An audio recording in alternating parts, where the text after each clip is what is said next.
हे सुनो सुनो सुन भैया सुन भाई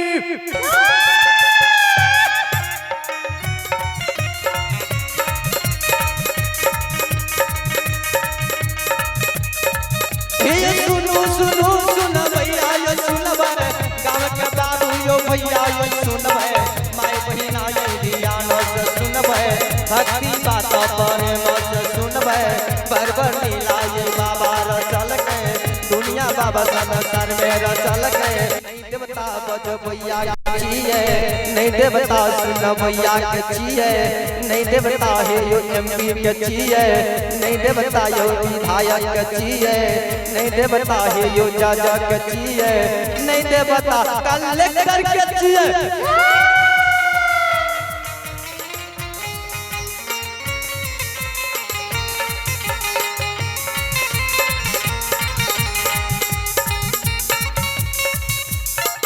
जिया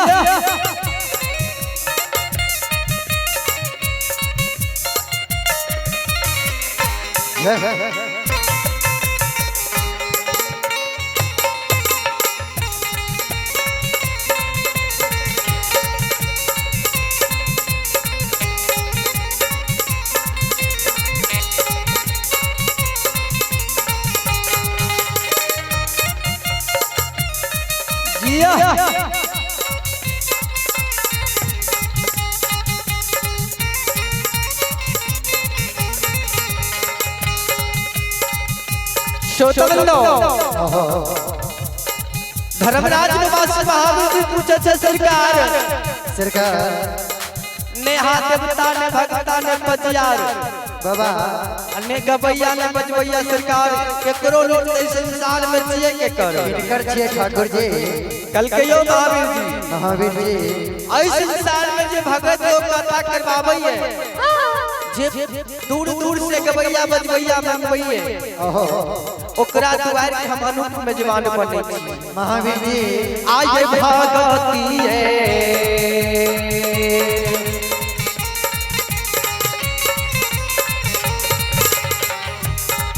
आ हे पवन बियो भगतियो पास में जा आयो पास जी बजर रंग बली हे यो बसिया यो दुनिया यो सा सनसा ए सनसा जिया हो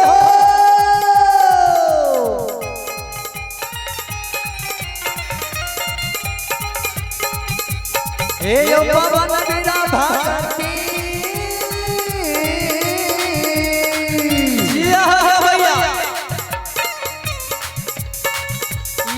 भजन के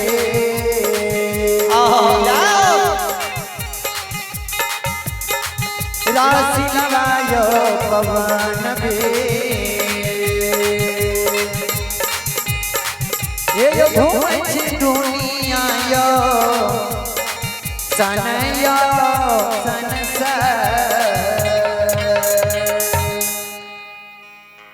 श्रोता भगवान श्रोता बंधो यही संसार में जय हो सबसे पहले कालिदास के सतयुग द्वापर त्रेता जब त्रेता के अंतिम विदाई भ गेलै ऋषि मुनि महात्मा सब यज्ञ केलकै आ यज्ञ केलकै कलयुग के जब आवाहन है के समय चले ओइ समय यज्ञ से जे बालक उत्पन्न भेले ओकरा गंगा नदी में बहाल गेलै श्रोता बंधो जिकरा रूपामणि पोषण पालन केलकै जे सेरा नदी में कमल के फूल तोड़लकै और इंद्र कविलास में धर्मराज बाबा के जग के सुसार लगलकै ओकरे नाम कालिदास ने यही कलयुग में धर्म के भगवान चार भाग में धर्म के तीन भाग के टांग कलयुग आवाहन है जब राजा दीक्षित के राजगद्दी मिलल छले ओइ समय 3 भाग में एक गो धर्म के टांग बाचल। तो गुसाई बाबा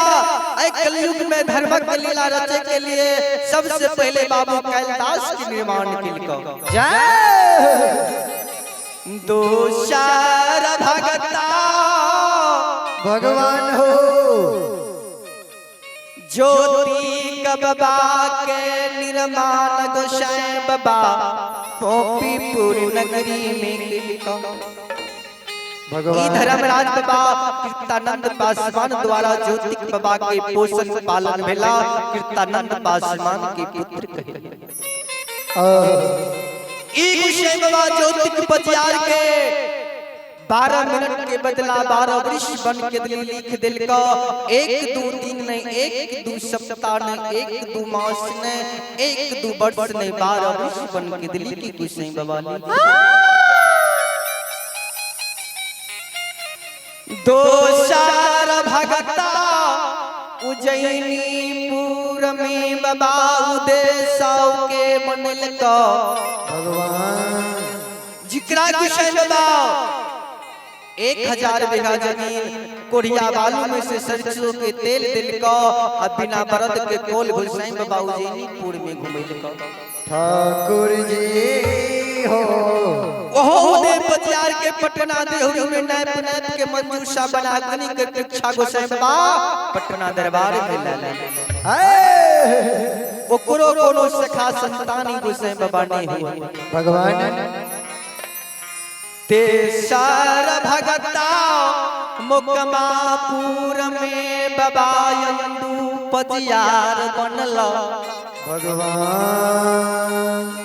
जिकराई धर्मराज बाबा ठाकुर जी देरी गोसाई 1000 बीघा जमीन 14 कोस दौना फुलवारी धन संपत्ति के अपार दे दिल को कनी मिले में त्रुटि की भ गेले गोसाई बाबा ओकरो निवंश बना के मुकमापुर नगरी में रह गेल। चौथा पजियार साख सरहैसा में बेनी बाबा के बनल को। भगवान यो जय पीर यादव अनूप यादव के बेटा के धर्म के पजियार बनल को। आ ई गोसाई बाबा गंगा जी में बैन के सतनाम बोला जय सो तो भगवान हीरा मोती अबला धर्मराज बाबा के सेवक छिए कोनो भक्ता पजियार नहीं। भगवान